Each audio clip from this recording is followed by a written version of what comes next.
Une banque est une entreprise comme une autre. Son activité génère un chiffre d'affaires. Elle doit supporter des coûts et parvenir à dégager des bénéfices pour assurer sa pérennité. Cependant, ces indicateurs de résultats reposent sur un vocabulaire spécifique en lien avec ces deux métiers. Une banque collecte de l'épargne et octroie des crédits. Deux métiers complémentaires, puisque l'épargne des uns finance les crédits aux autres.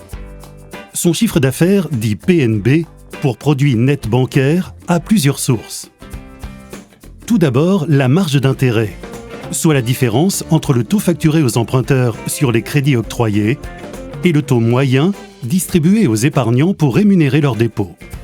Cette marge d'intérêt compte pour plus de 50% du PNB de la Caisse d'épargne Île-de-France.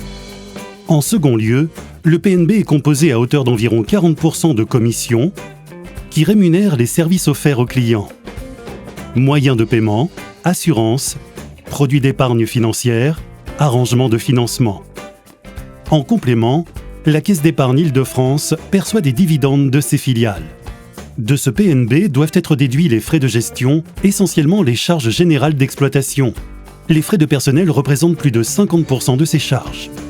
S'ajoutent surtout les impôts et taxes, ainsi que les charges de services extérieurs, telles que l'informatique, les loyers ou les frais d'entretien.